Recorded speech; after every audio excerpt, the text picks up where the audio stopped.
Hey, party people. Who can hear me? Da da da da da da da da. Bum bum bum. Do do do. Can you hear me? Can you hear me? Da da da da da. If you can hear me, tell me to stop singing.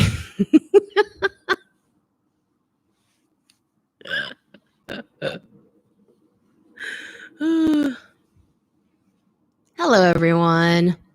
Hello to apparently France and Indonesia, and Malaysia and India and Michigan, all over the place. Dang. Lithuania, Uganda, Zambia, Florida, all over the place. All right. So, yeah, a lot of people after the last live stream were like, yeah, Zoe, it was kind of nice to take a break with you from all the crazy. So, my hair is sticking up all over the place, whatever, I don't care. I'm wearing my Boro coat because indoors because it's cold. Yeah. Hello. Hello. Germany. Working on a PhD from a studio apartment in Davis. Wow. PhD in what? Thank you. If you want to know how I made this coat, go watch my Boro video that I posted January of 2019. Okay. All right. Good morning from across the bay. El Caldwell. Are you in San Francisco? I'm in Oakland. I think a lot of people know that by now. All right. So for those of you, if this is your first time to one of my live streams, hello. Drop your questions in the chat and I order them. I answer them in the order that they are received. Sometimes if someone asks too many questions, I skip them because I don't want them to hog the chat with all their questions and try to get to at least one question from everyone who asks one. And yeah, usually my live chats are every third Tuesday of the month at 6 p.m. But life's crazy. So we're just going to do another one today. Okay. So let's see. Let's start with some questions. Let's scroll back up.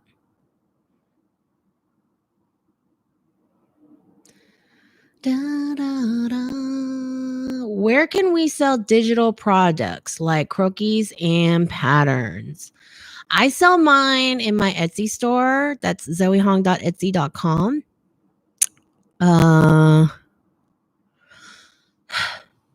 There are a lot of online places. I think you can have a shop off Squarespace.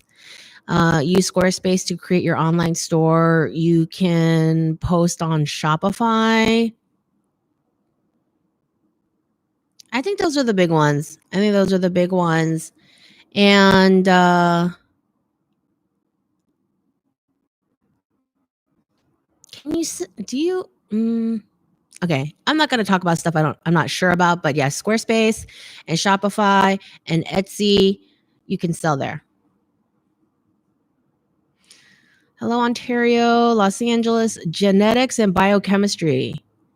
So are you able to complete your PhD in genetics and biochemistry in your studio apartment, like without lab equipment? Are you at that phase where you're just doing a lot of like research and writing? Anyway, I clearly don't know anything about what you're studying, so I'll just... All right. Hello to Oregon, Slovenia. Can you please do kids wear designing? No, I've never designed kids wear before. The thing about kids wear, in my limited experience, I've done like a couple of freelance things, but nothing major. So the thing with kids wear, that you have to consider is number one, you have two customers when it comes to kids wear. Okay. You have to think about the kid who's going to wear the clothes and the parent who's going to buy the clothes, usually the mom. So you have to appeal to both of these demographics. So it has to be something fun and colorful, soft fabrics, nothing tricky for the kid to enjoy. And then you have to think about what's affordable, what's easy to wash, what's easy to put on the kid, no tricky lacing or, anything like that for the parents. Okay, so you have to consider both those customer profiles when you're designing children's wear. How to print patterns on fabric. You have to get a printer. You're not doing this on your own. You can talk to digital printers. Swatchon.com has a service with a pretty low fabric minimum. And hello to the Netherlands. Ray Solo, you're feeling horrible. Are you actually sick? Sick? I hope not. Hello,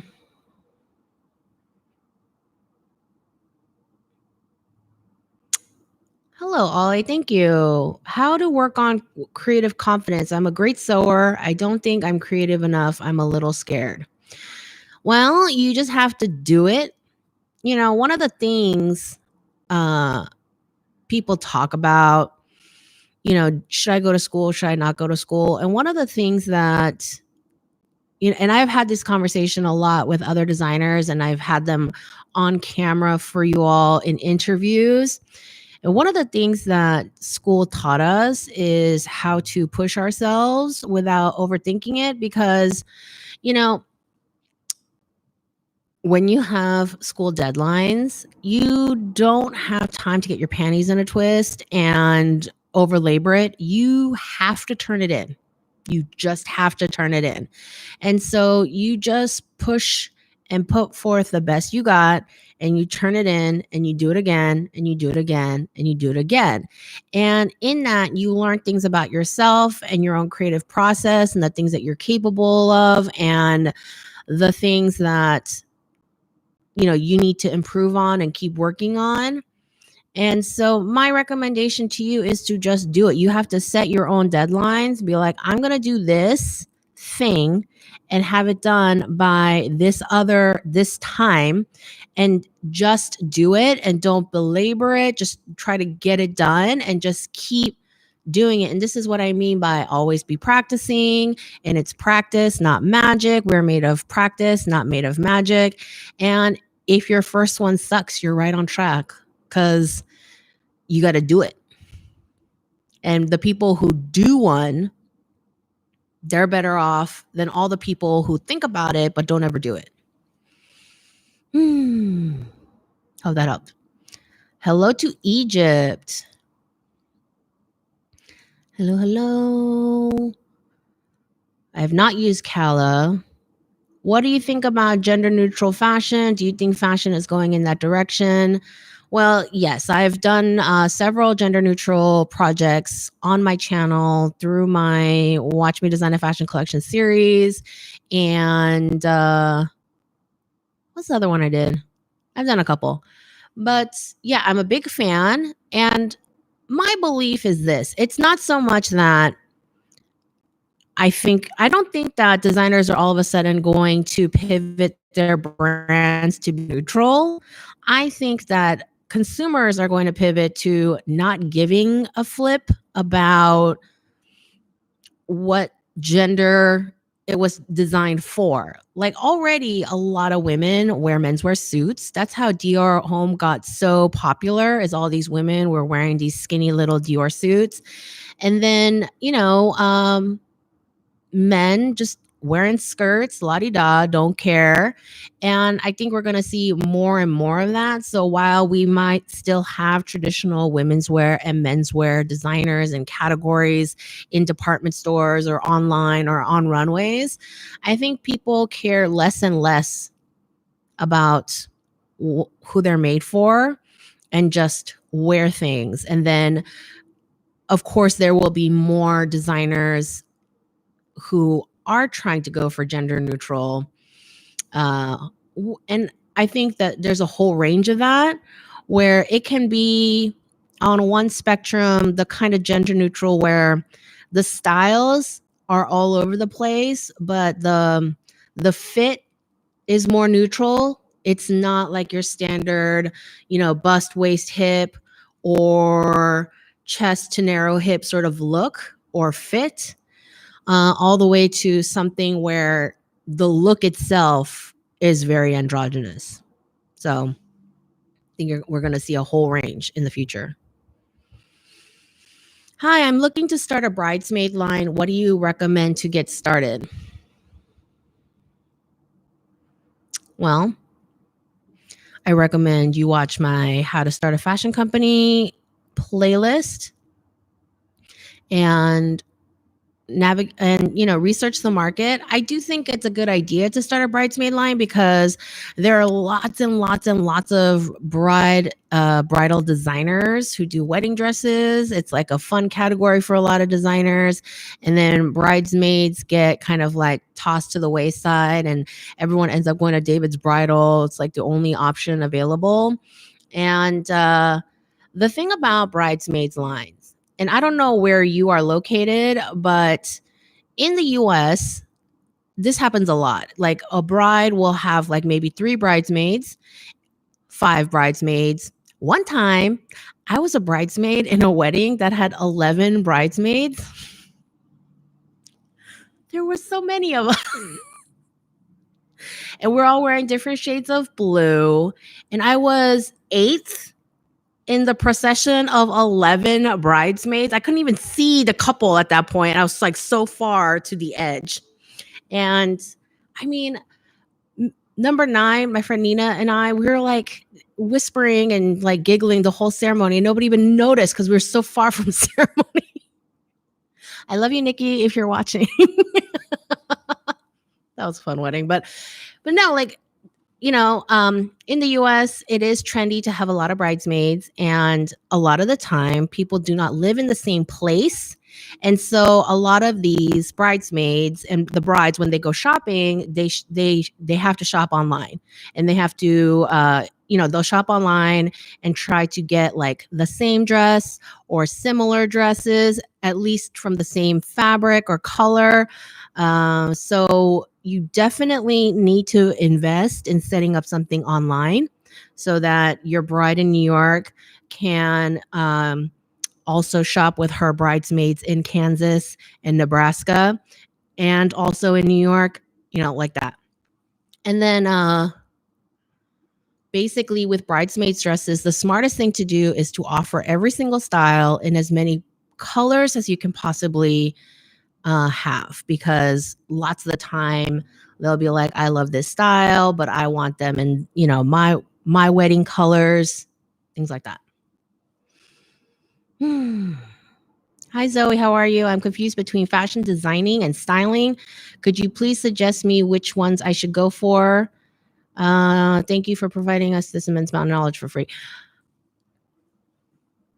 Okay, so I don't know what you should go for because I have no idea who you are and what you like and what you're better at. But the difference between designing and styling, honestly, it's like becoming like the lines become blurred all the time because, people who are stylists think they're designers, and celebrities who have nice personal style think they're designers all the time. But my snark side, designing is when you are developing the clothing design from scratch. You're coming up with the concepts, the ideas, and you're designing the thing, and you are overseeing how the whole thing gets made, from patterns to sewing, etc. Styling is the things that stylists do. There's a huge range, and there are schools that have a fashion styling major, so you can study that if you want. And the things that they study are, for example, there's personal style things where you're putting outfits together, and that ranges from the really wearable and everyday to the extremely editorial and kind of nuts, fun out there. And then you have styling things for kind of like bordering on visual merchandising, where you're setting up for displays. You're also setting up for photo shoots, and a lot of people think that styling for photo shoots is like you put the outfits together and you're ready to go. But, I have a very good friend who used to be a fashion stylist for a long time. And he has this whole kit he takes to photo shoots where it's all about, you know, bust tape, because clothes are gapping really funny, and it's not the fault of the designer. It's just you have these samples, and they're fit for one person, and maybe they don't fit every single model, so you have to like tape things down, pin things down. He has all kinds of clips and tapes and pins and last minute sewing, like things, buttons pop off because people were not careful. And so it's like a lot of last minute like steaming, adjusting. And I've worked photo shoots with him, and he will it's like the photographer will like shoot 3 shots, and he'll go in and smooth out a wrinkle, move the hem. All those photo shoots where the model is wearing this massive ball gown, or they're wearing this like slinky bias cut gown with a long train, and the train is laying all perfect, because every time the model moves, the stylist jumps in there and refixes the train. So there's a lot of that kind of technical stuff, along with the creative, like putting outfits together, putting window displays together, again, that's visual merchandising. But I know there's like, if you do one, you could kind of slide into the other sort of thing. Yeah, so that's more of what that is. Also, how do you do gender neutral for people with large breasts? Well, that's just a fit issue. Gender neutral is, to me, gender neutral isn't about necessarily trying to look like you have no gender. It's that you don't care about what gender you dress like. And so that's just a fit issue. And if the wearer, customer, whatever, wants to bind their breasts, that's a thing for them to decide, and not necessarily a designer to decide for them. Hello to Orlando. I found you through the swatch on video. Do you have any other suggestions for online stores, online jobbers? Yeah, it's like Mood is a jobber. And I think honestly, they're all shut down because with coronavirus, fabric shopping isn't a huge necessity. I know that's a fashion sin to say that, but yeah. Any digital fashion portfolio tips, essential things to put on your website?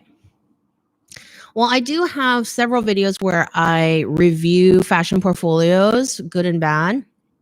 Actually, mostly good, most of them are good. And yeah, you need to include your resume. It doesn't have to be a page on your website, but like a quick click to your resume, links to your social media. And you need to make sure that your social media for your portfolio and your website and everything is separate from personal. So, not saying you can't have any personal stuff on your professional social media, but no photos of you getting drunk and topless with your friends, things like that. And, you know,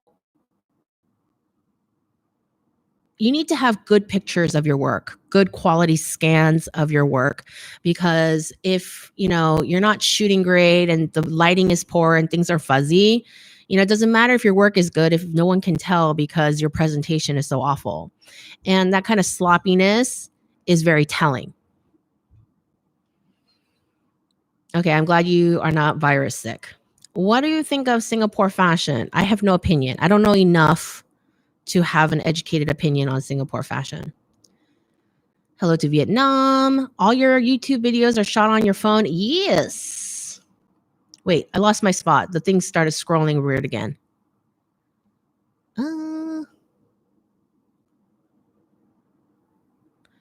All your YouTube videos are shot on the phone? Yes.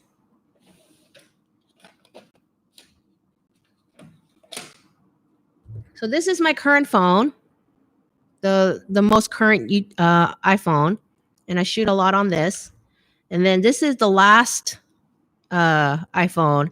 And so whenever you see a video where it's like overhead and face cam, like in the same video, and then this one is on my face and this one is on the overhead like this on the tripods. Otherwise, I use the most recent phone. What should I do if I have a lack of fabric knowledge? Study fabric. Fabric is extremely important. I have a fabrics playlist and I have fabric books that I recommend in my Amazon store, amazon.com. I'm just going to write the freaking link because I always miss this stuff for some reason. Amazon.com/shop/Zoe Hong. And all my book recommendations are there. Hello to Morocco. I did hear your response to kids wear, but what about babies? Well, yeah, babies are not choosing their clothes. They don't care, but it's definitely the parents that you have to think about. And with babies' clothes, like fabric, softness, and is like everything. You have to think about, no closure, trim, like little ribbons, string, nothing can aggravate baby skin because baby skin is so sensitive. And the fabric has to be very soft and breathable. And babies' heads are huge. And so you have to have like some way to get the baby's head, like get the thing over the baby's head, whether it's like little snaps up the front or snaps along the shoulder, or the t-shirt has to be stretchy enough to fit over the head, things like that. And then of course you have to have bottom snaps for diaper changing, always. I'm an industrial designer working on my thesis from home. Any ideas for communicating the story effectively when the physical model may not be the best? I don't really know how to answer that because I don't know what your thesis is like. I don't know what an industrial designer's thesis needs to look like. I mean, if your physical model doesn't look great, then maybe the tech specs or illustrations for your physical model can be better. Yeah, I'm going to need more information. Hey, Zoe, have you seen RuPaul's Drag Race and what are your favorite drag performers? I enjoy Drag Race and I watch it when I go over to my friend Kenny's house, but I don't have a TV and I don't know what platform. So like I watch Hulu and Netflix and stuff like that. I don't know where RuPaul's Drag Race is on when it's not on TV. I watched one season. That was really I'll like watch episodes here and there, but I did watch one season all the way through. And that was what was her name? Bianca Del Toro? Was that her name? My husband's like, I think so. Love Bianca. How do you keep yourself organized? Physically or mentally? Do you think a column gown with a slit makes the model look taller or shorter? Well, it depends on where the slit is and how it's done, if it's decorated along the edges, if it's done on a princess seam in the front, in the back, along the side. Vertical lines typically make a person look taller. But regardless, if you have a column gown, you absolutely need a slit so the person can walk. The most important thing. Could you please tell us the U.S. buyer usual requirements in apparel industry? What is different with EU customer, say standard CSR requirements? Thanks. I do not know what you're talking about.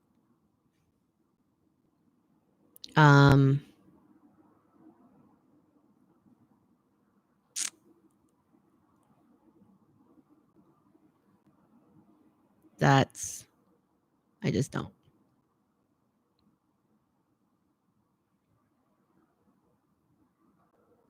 Do you sometimes read through your new Instagram DMs?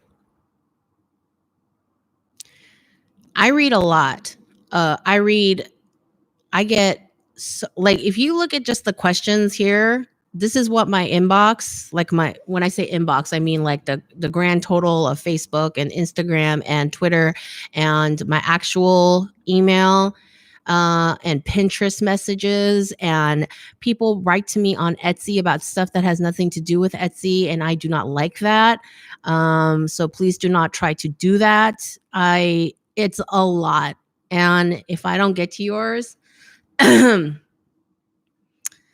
I mean, I try to get to people, but there are questions I can't answer. There are questions that would require a book to answer. There's a lot. And then if your question is something that's easily Googleable, like you can just look it up on Google and find the answer yourself, I'm not going to answer, because you just need to figure it out. There are some things where, you need to figure it out, and that's it.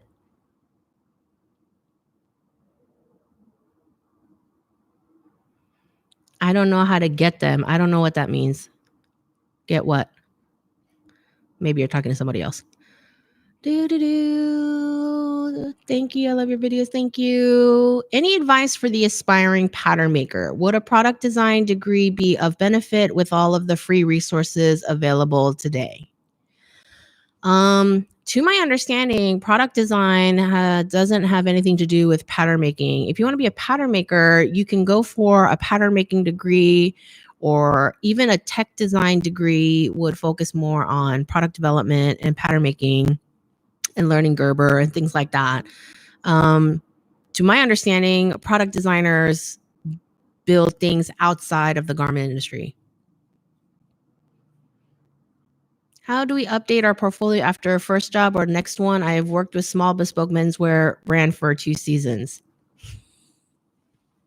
This is the thing designers love to joke about all the time, is like, always keep your portfolio up to date, but we never do until we need to look for a job, and then all of a sudden we're like, oh, I hate my job, I have to update my portfolio. And in the interview I did with Melissa, I forget if I cut this part out or not, but we were joking how some people just stay at their jobs because they don't want to update their portfolios. But yeah, like, if you have some spare time, it is a good idea to update your portfolio, and keep your social media up to date with professional stuff if you can. Yeah, it should always be up to date, just in case like someone pokes some interest and asks about your availability, or if you get fired all of a sudden and you need to start looking right away, then you have things ready to go. Hello to Greece. Through you, I found out about the art of manipulating fabric, and how now I am translating it for my college. I also have to make a few pieces based on the book, but I am confused on how to start. Any advice?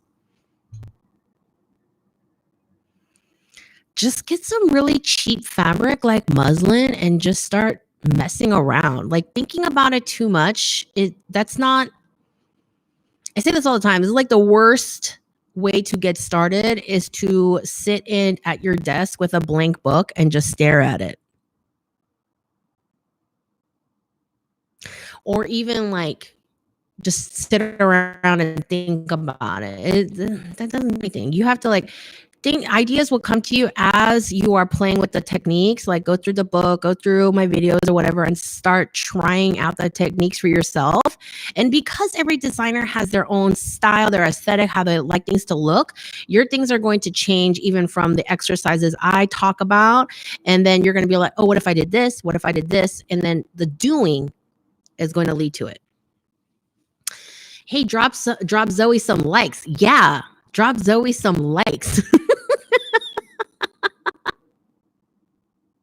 Thanks. Oh, hey, Zoe. First time seeing you live, getting a kick out of it, watching you from Jerusalem. Hello, Jennifer. I would love to see a video tutorial on how to generate contemporary fashion collection inspired by a cultural theme. Would you consider making one?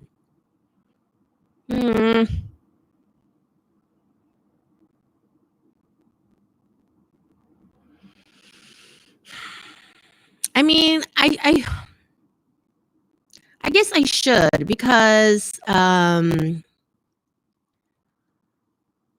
topic of cultural appropriation is so huge that people are constantly talking about, you know, where's the line between cultural appreciation and cultural appropriation. And my whole thing has just been like, just don't. Just stay away from different cultures and try to find inspiration in other things. It's like, I mean, that's the easiest way to avoid cultural appropriation is to just the whole point of my design process is for you to start spinning new ideas and develop new concepts and combining them with other concepts instead of just like boom looking at a thing and then like drawing a diluted version. So I will think about it, but it's not something I'm super interested in because I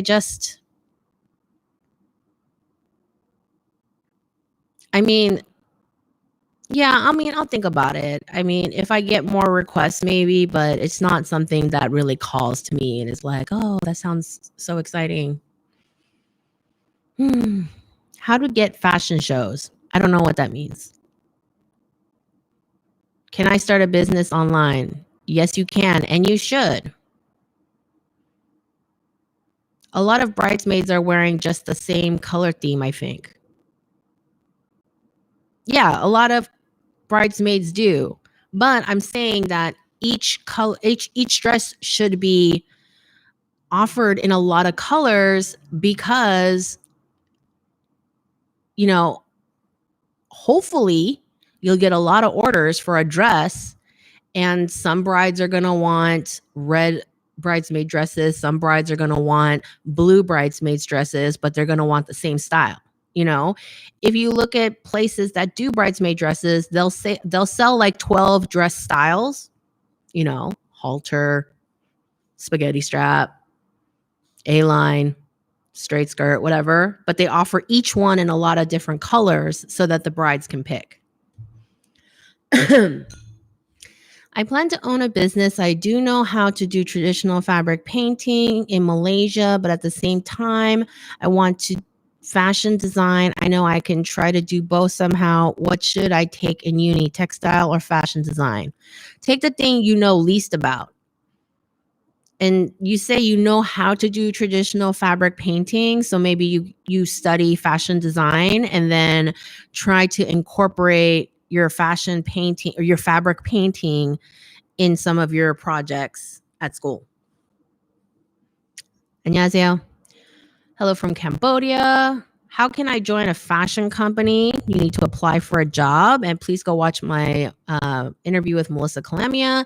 We talk a lot about how to email companies and get an internship and look for work.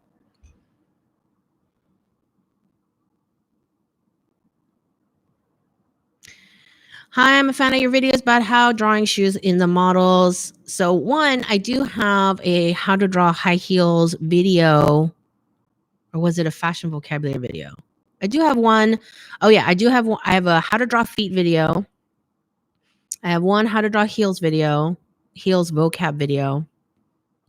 And then on my Pinterest, it's like pinterest.com/Zoe Hong. I have a figure drawing references pin board, and I have a lot of drawing references for feet in that board. How to deal with picky clients, kill them with kindness.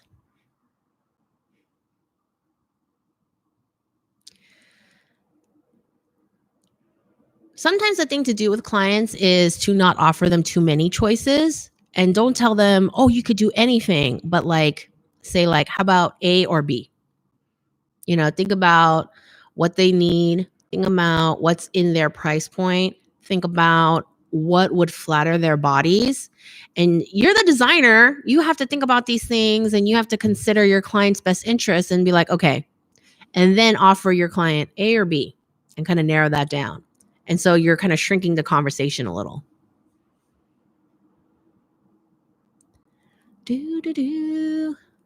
Wait. Oh, the stupid scrolling thing again.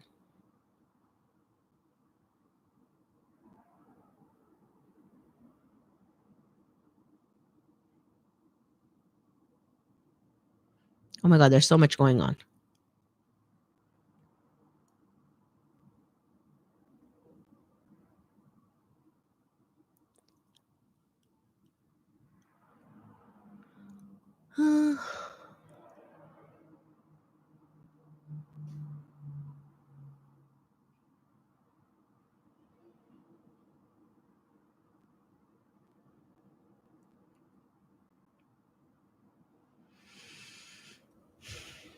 Do you think it's essential to learn about garment construction for stylists? No. Yes and no. Like, you don't have to know how, like, it's a different section. You need to know how to know when something fits right and how to fix it or how to get someone else to fix it. You don't necessarily need to know how to sew, but you need to be able to, like, have your client try on a blazer and see that it fits right or it doesn't, or know how to fix it.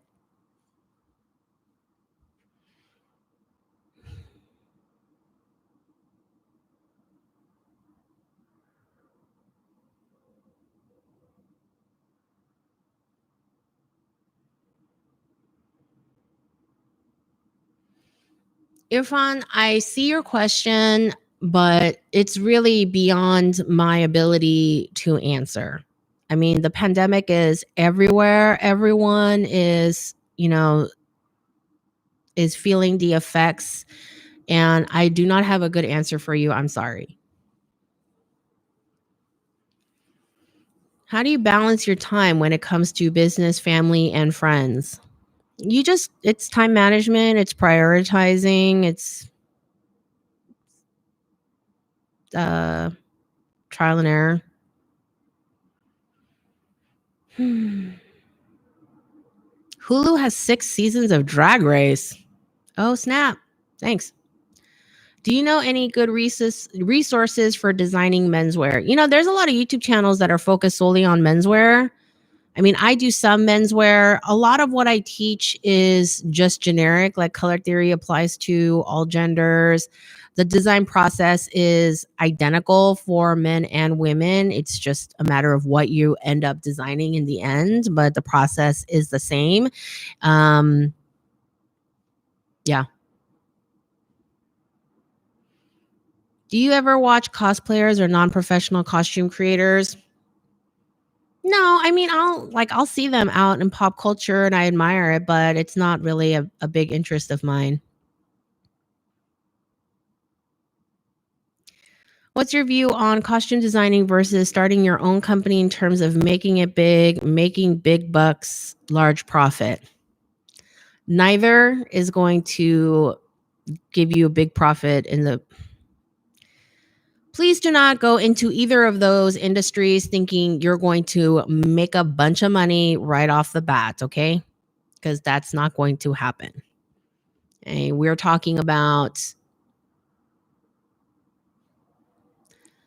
like, for the few that really make it big, it takes a while. And generally, we're talking about people who start with money.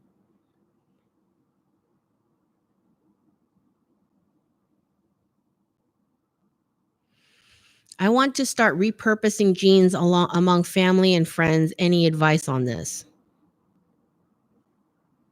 Um, I mean, you can check out my Pinterest board called Repair Manifesto, where there's a lot of ideas on how to mend. There are books on mending and upcycling. There are resources online on upcycling fashion. You can look those up.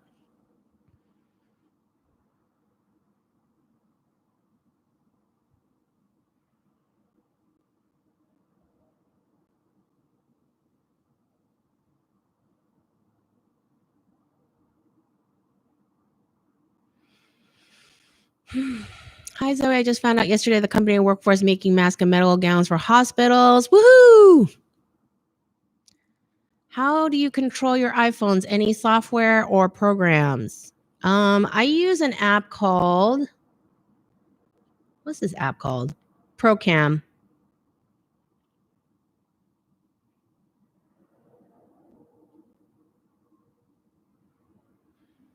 And it looks like this. And you can adjust the white balance, the ISO, autofocus, things like that. Procam, PROCAM. How to start a fashion business. Watch my starting a fashion company playlist.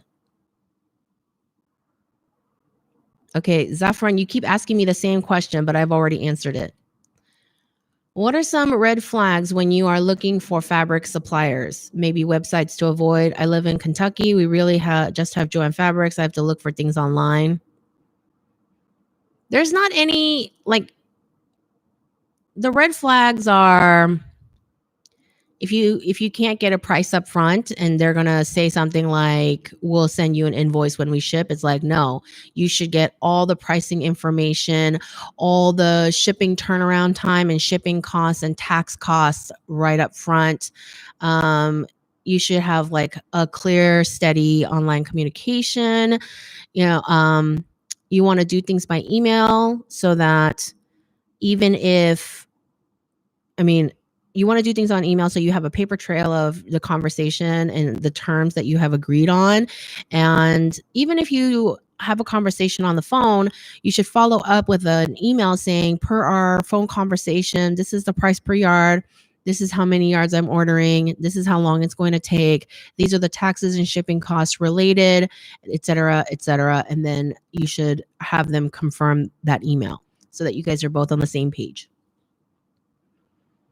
What would happen to the fashion industry if stuff like this current situation keeps happening?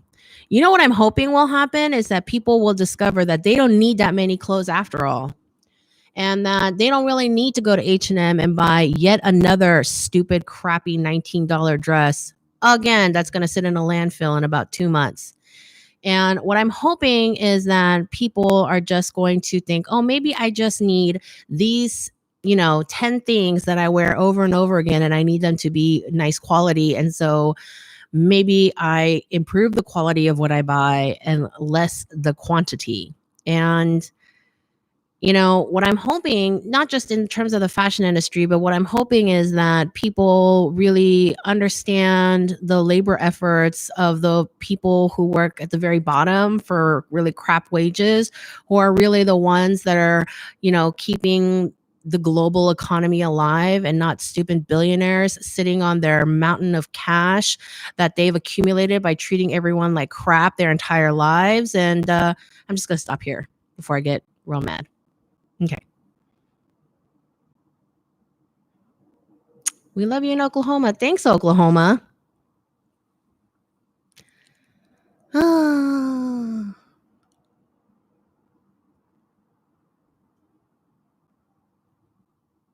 What kind of fashion presentation do you recommend during the worst of COVID-19? Online?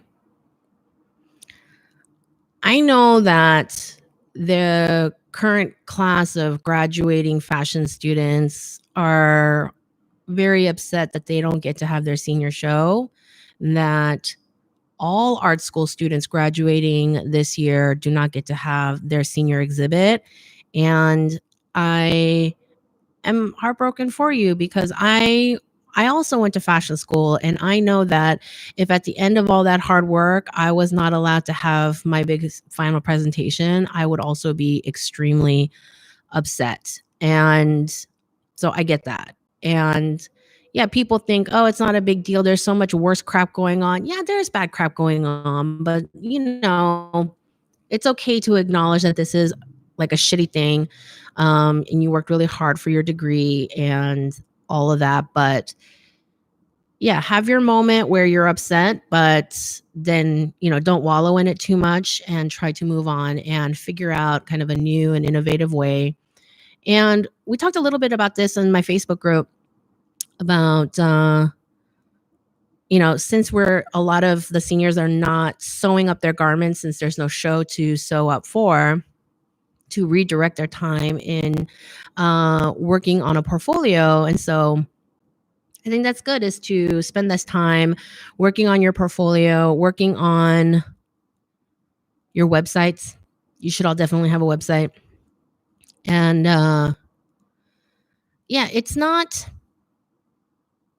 Um, it's not imperative, it's not essential that you have clothing in like sewn up garments in your portfolio. Like if you have one or two, that's great.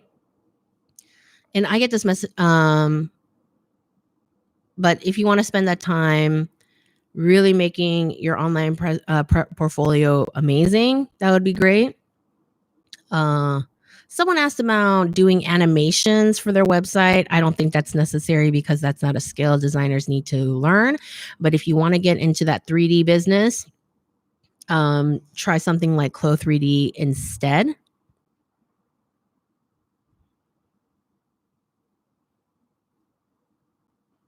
Mm.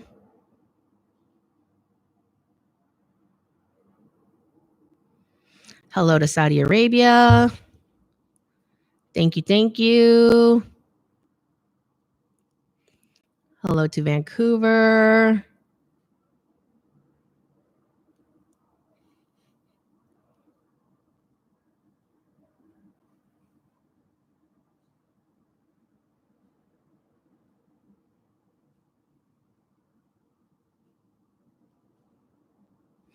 Listen, I have to use the ladies' room. Okay. I'm going to be back in like 5 seconds. Everyone just chill out and talk amongst yourselves. BRB. Ugh.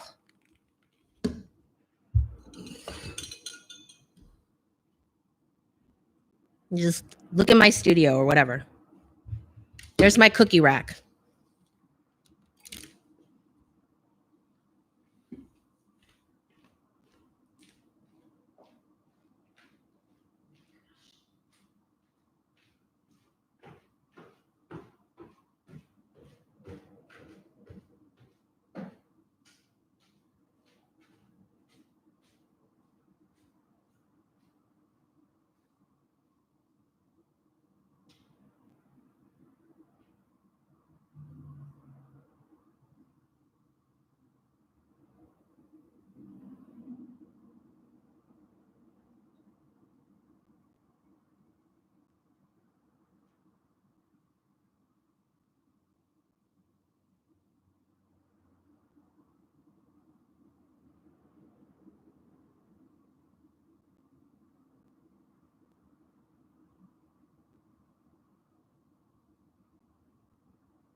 Ah.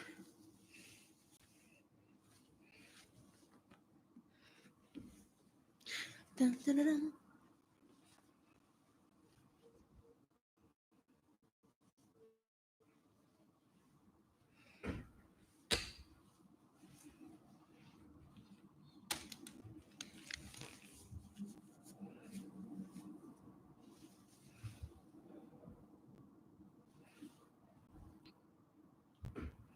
Ah. Okay, I'm back. Zafran, seriously, you need to stop copying and pasting that question. I already answered it earlier in the live. Okay, stop.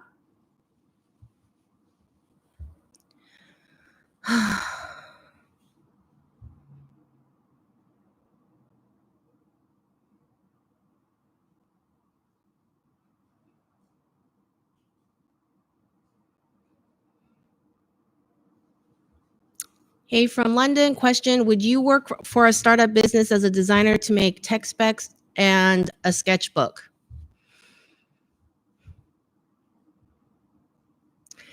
I used to do tech specs for other people. I don't anymore. You can email me if you need a recommendation for someone. And I'm trying to develop my own sketchbook right now. I just need a vendor, but non-essential projects like that are not happening. So that's a thing. So thank you. Thank you. Zoe, do you think you and Mariah could create videos on the making of a garment from beginning to final product? It would be so wonderful to see the whole process when you could see Mariah again. Um, uh, well, first of all, Mariah has her own career. The thing with Mariah is she is not, usually like YouTubers, they collaborate with other YouTubers and their thing is to like grow their channels. And so that's what they're actively working on. And, they'll repeat collaborations if they work out and stuff. But Mariah doesn't have an online career. She is working as a designer elsewhere. And so, I paid her for her time on my channel. But so her availability, she works full time, she has a kid, things like that. So also like in the time of quarantine, I'm not having more people in my studio at all whatsoever because that's just not a thing I'm even thinking about right now. And the whole making a garment from beginning to final product is not a video that I don't think my channel is ready for. My April video is going to be all about answering all your frequently asked questions about garment construction. And judging from those questions, I have a lot more way beginning videos I need to make before I can just launch into something as niche. Because, and like the videos that I try to make, because I have such a broad audience and I have such an audience that is like all over the place, children's wear, women's wear, bathing suits, ball gowns, whatever, that I try to keep them as general advice as possible. So like my plan is to, have like a whole video on how to do sleeves, for example, and that would apply to a lot of people, things like that. What do you think of a capsule wardrobe? What about it in terms of designing one, having one for yourself? Could have something counsel to buy and learn on books or something else. Italian language. Thank you very much. Unfortunately, I do not have anything Italian that I can recommend because I don't read Italian. I know 3 words in Italian. And so, unless you count food, I know a lot of food words in Italian. So since I can't read Italian, I don't have anything to recommend in Italian. Sorry. What's on your mind these days, fashion related? Is that question for me? What's on my mind these days, fashion related? Ooh. Let me tell you something. I don't think much is on, like, I literally sit around in my house, like in my yoga pants and this jacket all the time. And sometimes I put makeup on to post something online or just to make myself feel better. And sometimes I read the news a lot, and I keep track of the fashion companies and the beauty companies that are doing good and donating money and making masks, and I pay attention to the ones who fire their whole staff and don't pay them. And I understand small businesses, they are struggling, but I'm talking about like multi-millionaire CEOs telling their employees that they can't afford to help them. Like, I'm keeping track of that shit. When you talk about portfolio, how many works should I generally put in one portfolio? I am confused at the term project, whether that it means one garment or a collection of 4 to 8 from one idea. So, first of all, the garments are for a fashion designer's portfolio. Garments are optional. So I'm never talking about garments. I'm always talking about collections. And so what I mean by one project is a mood board, colors, fabrics, sketches, and flats for one collection. That's one project. Each project doesn't have to be super elaborate. You know, you can have one project where you're really invested in the colors and the color stories coming from the mood board and you develop some prints. You can have one project where it's really about the shapes and really playing with shapes. And so it's not so much about a color story, but about silhouette manipulation and playing with shapes. You can have one project where it's really about interesting fabric manipulation. So you have a lot of like embroideries and stitchings and twisty turny inside out things that you developed, and that's really the focus.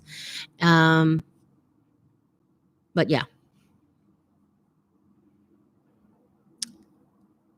I did go to fashion school. The question is, did I go to fashion school?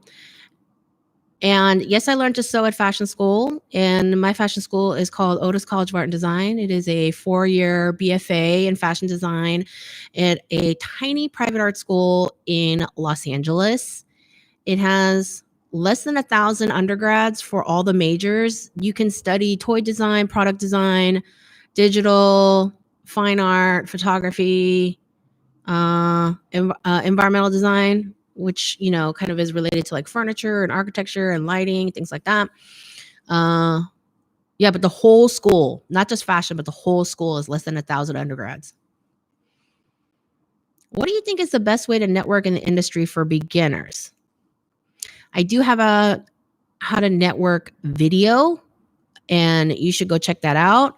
I do go over, you know, being in college and making friends with your classmates. And it's good. Like if you're in college, I like just a couple years ago, I interviewed 2 of my college girlfriends for a video for this channel. There are 2 designers working at the same company. So I went over to their office. We did an office tour and we keep in touch. We follow each other's on Instagram, we text, and then one of them, she has 2 kids, and so it's hard to see her when I'm down in LA, but the other does not have kids, so it's much easier for us to hang out.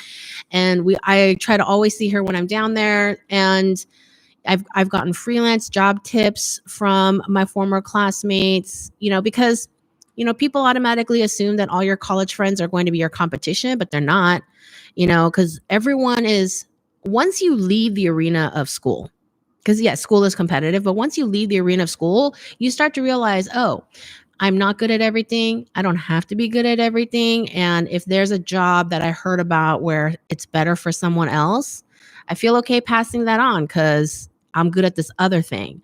And so I had, you know, I was one of the better illustrators in school. So, you know, a couple of my designer girlfriends who don't like illustrating, have no interest, whatever, you know, they will pass on illustration jobs that they heard about onto me, you know, and you make friends of friends, et cetera, things like that. So school is definitely a good place to get started on your networking. And as I say to everyone, people don't just go to Harvard for the world-class education, which obviously is part of it. But yeah, people go to Harvard so that even after they leave Harvard, they're part of the Harvard network forever. And they can, you know, it's like a badge of honor they wear, but like really they're tapping into the alumni, you know, there's a big thing in that too, the whole networking aspect. Hello, I'm currently attending fashion school and I'm not sure what the next step after college is for a fashion designer. Get a job if you can. That's what I did. And if you can't get a job, start getting, you know, start looking for like smaller freelance gigs as closely related to fashion as possible until you get a full-time job. I did both. It was great. I know the job market is nuts. It will be more nuts after the during after the aftermath of COVID-19. But yeah, some people, they go to school for their masters. That's not really necessary unless you're going into a program that's known for, really helping their master's students on like a real major platform. But since fashion shows are not being done because of COVID-19, that's not really a choice for you. So try to look for work, and that's when your online portfolio, your website, all of that is going to be super important. So finish school best you can, work on your online portfolio, and just make it as magical as you possibly can. Keep updating your social media with cool projects, interesting things that, recruiters, when they check out your Instagram, they'll kind of like get a peek into what your brain is like. And, because a lot of people do, they look at your Instagram profile, they look at your grid, and they're like, oh, I'm getting a feeling for this person's aesthetic, this person's personality and stuff. And you want to give them clues to that. And then, again, watch that video with Melissa, the interview with Melissa Calamia, where we talk a lot about job hunting. Hello, Zoe. I'm thinking about becoming a sewing teacher in schools. Any advice on how to do that or any skills needed? I mean, all schools are different. Even I think, Yelene, you said you live in France, but every school is different in the requirements that they ask for in their teachers. Like the university I used to teach at, they liked teachers that had a master's degree, but preferred teachers have industry experience in the subject that they wanted you to teach. Other universities, they require that you have a master's in order to teach at their university. You just said sewing teacher in schools. You didn't say university. So, depending on what kind of school you want to teach at, you're going to want to look up what their requirements are and make sure you fulfill those requirements. And, you need to start from there. Really, the skill needed for teachers is to be able to do your thing with drawing, sewing, cutting, whatever, to be able to do your thing with 20 hovering students. Because, like when I started making videos and then when I was doing stuff for NBC for Blueprint, people were very surprised at how calm I was on camera. And they're like, yeah, you just like, you don't get nervous or stutter or like break your drawing concentration. I'm like, oh, I'm used to like 20 hovering freshmen breathing down my neck watching my demos. Like 3 or 4 cameras is not going to make me nervous. So yeah, get used to sewing with an audience. I will say though, if someone is watching me type, all of a sudden I get real slow.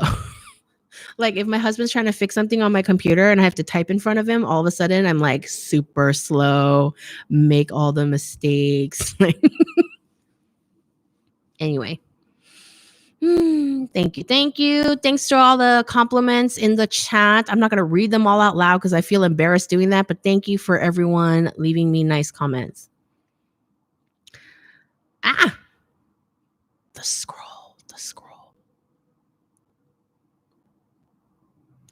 Salut, Zoe. Question from France. Do you do digital drawings? And if not, why? I would love to see some kind of Procreate fashion drawings from you. The only digital artwork I do is technical flats in Adobe Illustrator. And then, of course, I'm formatting my book in Illustrator and stuff I need for YouTube. But I have not made Procreate a priority because I have other things going on that are more of a priority, like my teaching and my book. If you're a designer in the industry, it is essential that you know how to do flats in Adobe Illustrator. But other programs like doing fashion illustrations in Procreate are not essential, and that's why I haven't made a priority. And I'm a designer before I'm an illustrator, and I'm a teacher before I'm a designer. Hello to Detroit. Greetings from the melting north. We are literally melting at the moment since it's nearly 45 degrees right now Fahrenheit. Sorry, I'm late. You're fighting bacterial pneumonia. Oh my God. Sorry. Hope you feel better soon.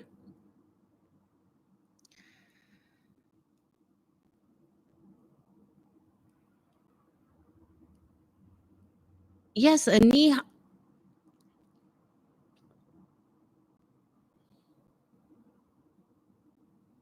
Not really. The slits are this. Okay. I feel like I answered the slit question. Okay. All vertical lines do help elongate and kind of accentuate the long line, but it's not like a thing where, oh, I need to make my client look taller. What are the best things to do? A side slit is not like the top things to do to make a person look taller. Hello to the Midwest. Do you think starting a streetwear brand, seeing how overcrowded the market for it is? I mean, that depends. If your streetwear brand is really special and cool in a way that's not in the marketplace, because streetwear is such a broad category that it really depends on what you do within that space. So if you have a really cool idea that you're not seeing, you should look for it. Like whatever ideas you have, you should look for and see if there's a lot of it. If there's not a lot of it, it's waiting for you. Clo 3D, yeah, CLO 3D. You spelled it correctly. 5 seconds. Oh my God, that was such a long time ago. Oh, what does she use the cookie rack for? Anyone know? Yes. If you watch my studio tour video, then you know that all of my projects are organized on each cookie sheet rack because it's like a lot of my work is big sheets of paper, like things I do for videos, illustration projects, all that kind of stuff. So they're all organized on these big cookie sheets. It's like a big filing cabinet, but open air so I can see everything. Virginia represent. Where did you get your industrial table? They went out of business, I think. Ahern Cutting. I'll write it on the chat, but I think they went out of business. I got it 12 years ago. Hello to Leon. I think she bakes cookies. It's a side hustle. I like never bake cookies. I'll bake bread before I bake cookies. Hello to Jamaica. Bet she didn't wash her hands. Ooh. Yes, Angie, I answered your question about repurposing jeans. I think it's a good idea. Repurposing anything is a good idea, but I think the word you're looking for is upcycling. So you can Google upcycling for a lot more resources.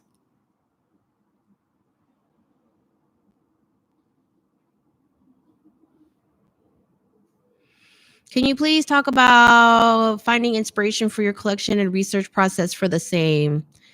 I went into that really super in depth in my last Patreon podcast episode. So you can join my Patreon and listen to that for like half an hour of obsessively talking about research and inspiration and concept development.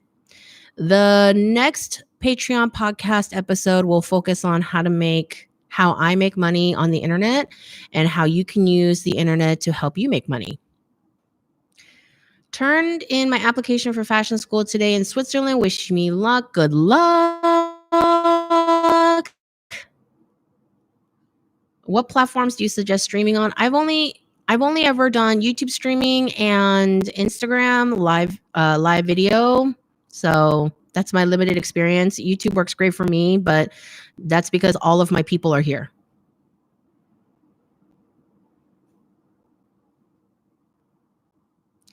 Who or where do you think a person who is not from the fashion industry should start?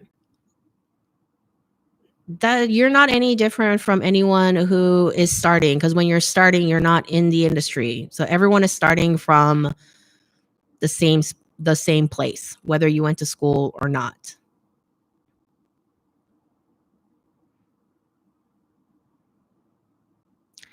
By any chance, do you know if in the big fashion houses like Dior, do pattern makers make more or the same or close to or less to what the fashion designers make? I don't know about, like, if you are a big name designer, like the big name creative directors, yes, they make a ton of money. But in terms of just your everyday fashion designer working on the design team, just working in anonymity, ver- next to pattern designer or pattern makers who are also just like chill working on teams doing their jobs, um, pattern makers make more. Like if you're talking about like a regular fashion designer uh, working as a designer for 5 years versus a pattern maker working for 5 years, 9 times out of 10, the pattern maker will make more money.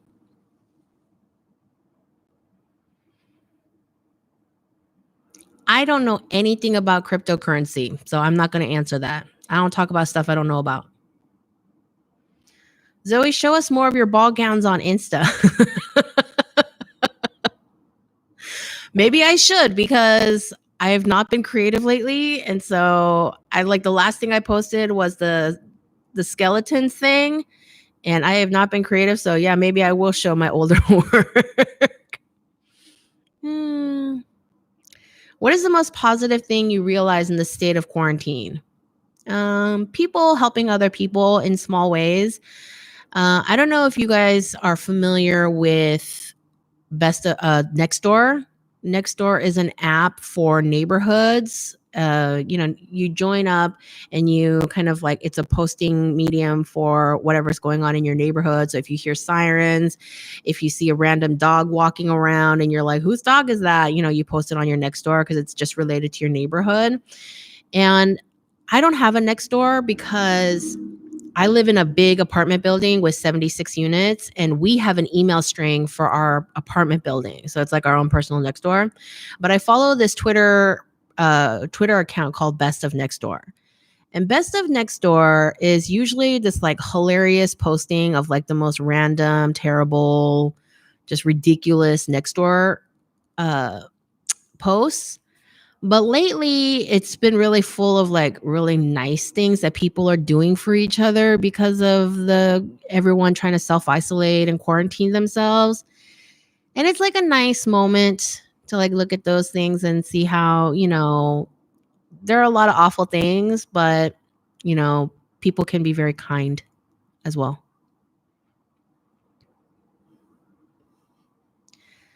Hi Zoe, what design elements do you think will remain as the most emblematic of our era? What design features would you not like to see anymore in the 2020s?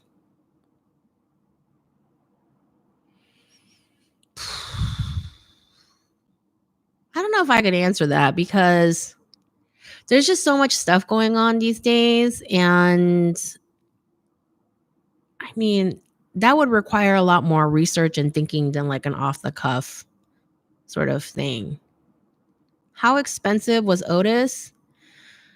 First of all, Otis is spelled Otis, like the elevators. And I've talked to Otis people, like recent Otis people, and my tuition and their tuition is like so completely different because I started school in 98.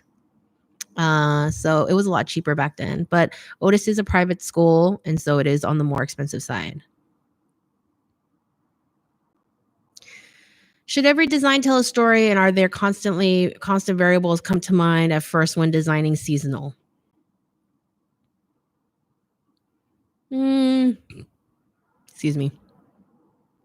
I don't think that every design needs to tell a story, but it's nice when every collection tells a story, when there's kind of like a thing where um, there's a theme that runs through the collection. But at the end of the day, customers do not buy themes. Customers do not really care about the designer's inspiration or their backstory. That's just something a lot of designers like to think about.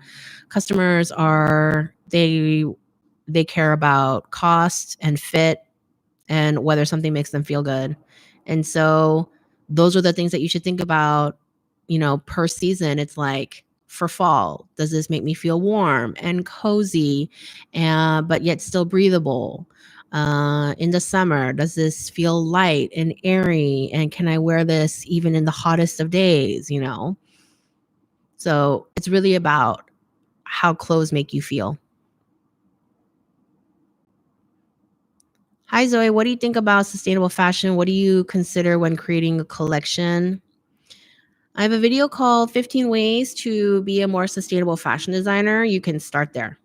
And you must be new because I am a huge proponent of sustainable fashion and I'm constantly talking about it on Twitter.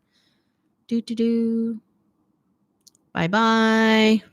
Oh, I've been on for a long time. Okay, let's wrap up in the next 15 minutes or so. How to become a fashion teacher?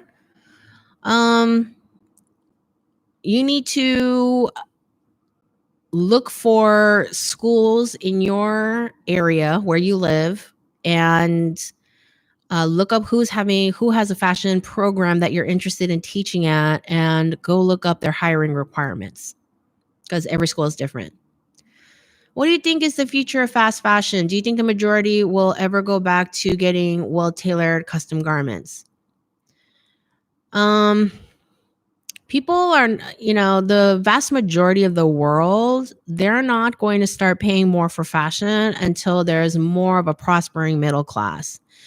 And fast fashion, here's the thing, a lot of people hate it, but a lot of people can't afford more because just of the state of their own personal economics. And so you can't, of course, I hate fast fashion and I want people to not shop it. But at the same time, there are a lot of people where they can't help but shop there because that's literally all they can afford. And so until,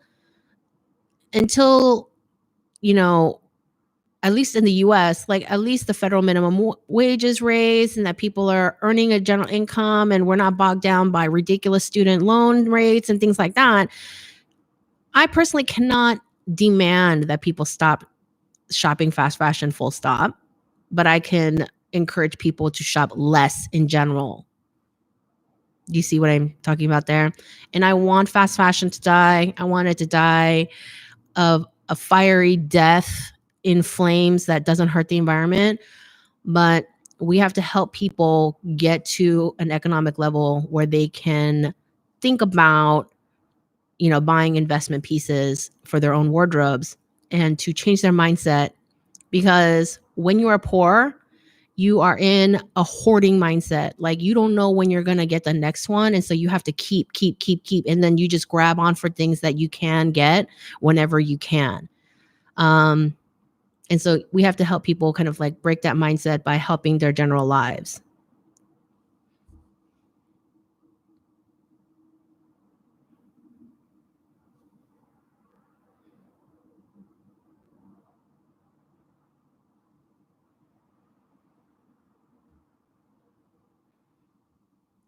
Greetings to Bangkok.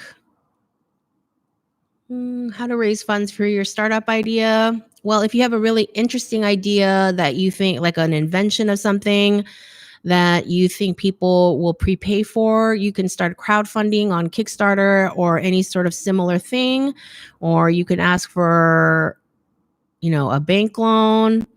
Those are your options. What's the favorite thing you ever made? Probably this jacket that I'm wearing right now. No,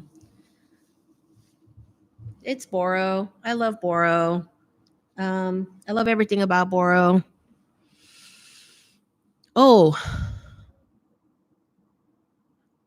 one time I made a giant, massive ball skirt, made entirely of cut up pairs of jeans, and yeah, a couple years ago I went to go visit Otis. I went to go visit my alma mater, and some of the same people were working in the office, and they remembered that dress from junior year.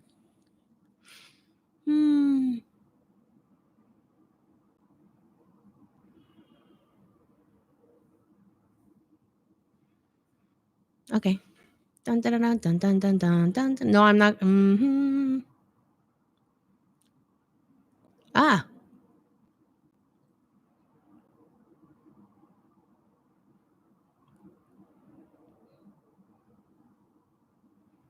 Ahern Cutting is still in business? Oh, good. I lost track of all this craziness. I just want to say you're awesome. Oh, thank you. Okay, seriously. What skills do you need to master to become a successful pattern maker?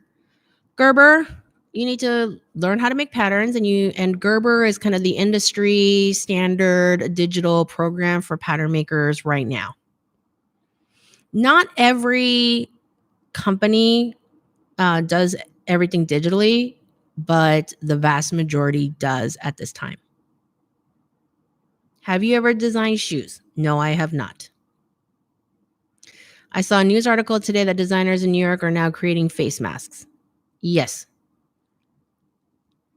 Can you please clarify what is meant by story?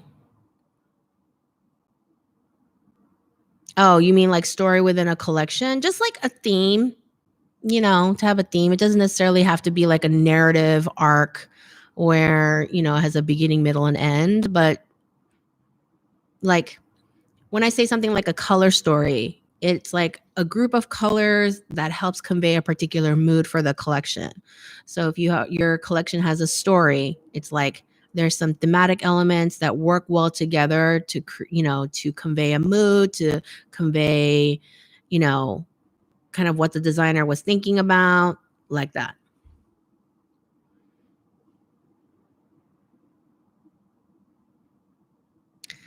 Aside from hard work and talent, how do designers get rich, become household names, sleep with somebody? Um, only partially kidding. You have to know people. People ask me all the time, do you need to be in a fashion capital? Yeah, if you want to be one of the big names, you need to be in a fashion capital. You need to be bumping into the right people, know the right people, get your eyes in front of the right people. Hmm.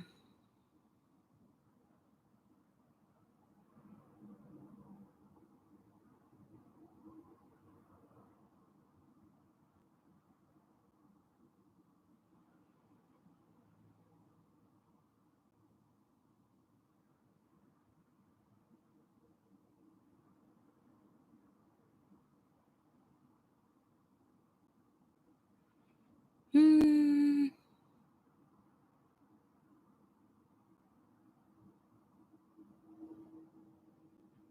All right. I think that's it for questions that I am able to answer at this time. I don't know what you mean by my takeaway from the fashion industry. Like, that's,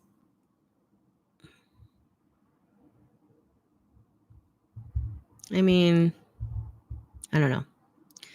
All right, so let's wrap up today's live chat. I'm happy y'all were here to hang out with me today. I hope everyone learned something new, made a friend. If you are interested in making more friends and hanging out with fashion people more regularly, please join my Facebook group where everyone is in there just sharing links, sharing pictures of their own work, asking questions, getting help from other people, things like that.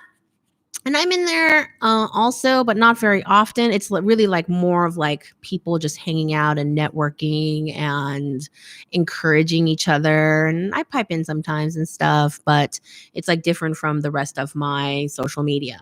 So go in there and make friends. There's like 3,000 people in there. So if you wanted to get some opinions on your work and, your ideas and stuff, people are always in there willing to offer their advice and their opinions, good stuff like that. And that might be a nice place for you guys to get your mental health breaks during all this quarantine madness. I know some of you do live alone and that could be pretty lonesome. I luckily live with my husband, who's very easy to live with. So there's that. But yeah, um, first Tuesday of the month is going to be the video where I answer a lot of your frequently asked garment construction questions about dress forms, about linings, about weird fit issues. I have everything from what the hell is muslin all the way to, how much longer a lining has to be cut for a jacket, all kinds of stuff. And then the podcast episode, second Tuesday of the month, will be all about how I make money on the internet and how you can use that information to help you make more money on the internet and grow your social media to help your careers. And then the next live stream will be the third Tuesday of the month, as usual. Right? So please give this live stream a thumbs up if you learned something new today, if you had fun with us, and please share. As usual, I'm going to post this live stream and it'll be up for everyone to watch afterwards. Right? And all of my live streams are in a playlist called Live Streams. So if you wanted to watch any of the previous ones, because I generally get new questions every single time I do these, check that one out as well. All right. Bye, everyone. Stay safe. Stay home, and stay safe.